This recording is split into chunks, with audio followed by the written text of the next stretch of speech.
কখনো বা টাকা দিয়ে সাহায্য করার পাশাপাশি ভালো সম্পর্ক তৈরি করে প্রতিবেশীদের মন জয় করে বাড়ি তৈরি করার নাম করেই সেই প্রতিবেশীদের কাছ থেকে লক্ষ লক্ষ টাকা নিয়ে চম্পট দিল ইলেকট্রনিক মিস্ত্রি সহ তার পরিবার। বিষয়টি জানাজানি হতেই বালুরঘাট থানার দ্বারস্থ এলাকার একাধিক মহিলা। চাঞ্চল্যকর ঘটনাটি ঘটেছে বালুরঘাট ব্লকের চিঙ্গিসপুর গ্রাম পঞ্চায়েতের দুর্গাপুর এলাকায়।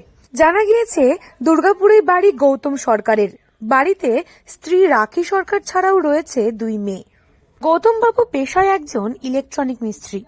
বেশ কিছুদিন আগে তিনি দোতলা বাড়ির কাজ শুরু করেন।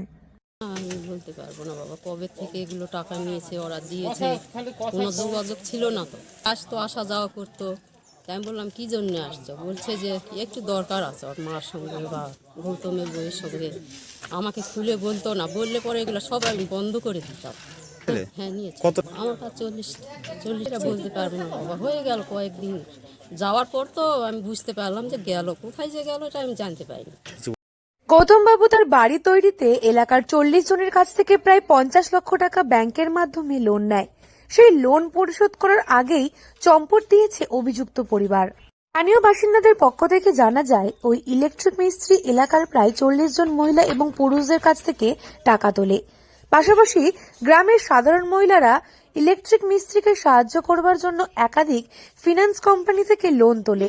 এদিকে ঋণের টাকা পরিশোধ করতে না পারায় বাড়ি তৈরির পর সপরিবারে পালিয়ে যায় ওই অভিযুক্ত। গত 1 মাস ধরেই সপরিবারে নিখোঁজ গৌতম সরকার নামে ওই ইলেকট্রিক মিস্ত্রি।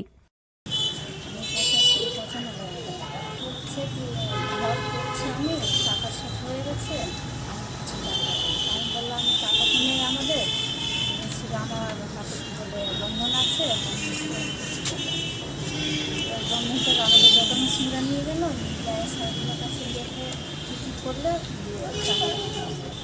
কতজনের কাছ থেকে প্রায় 40 জনের এখন বাইরে সে বাড়ি।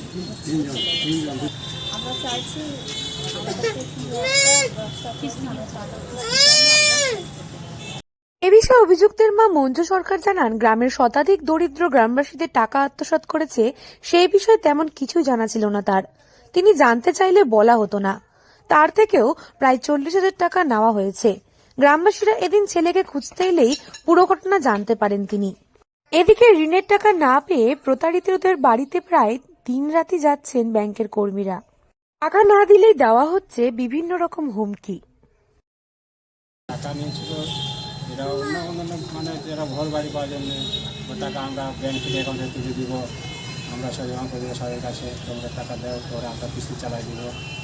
কিস্তিটা তোমাদের কোনো ভয় হবে না, আমরা সব কিস্তি চালাই দেবো। আমি অন্নপূর্ণাকে 50,000 টাকা আর HDFCতে দিয়েছি 30,000 না টাকা 2টা দিয়েছে, আর বাদ বাকি আমি কিছুটা চালাচ্ছি। আমি এত অত্যাচার ছাড়বে। এখন সুন্দরতা চাইছি, আইন ঘড়িতে আছে আপনাদের পনির্ভর বড় সারের কি এখন বিয়ে করবে কিনা। পুরো ঘটনার তদন্ত শুরু করেছে বালুরঘাট থানার পুলিশ। দক্ষিণ দিনাজপুর থেকে সুস্মিতা গোস্বামী রিপোর্ট, লোকাল 18 বাংলা।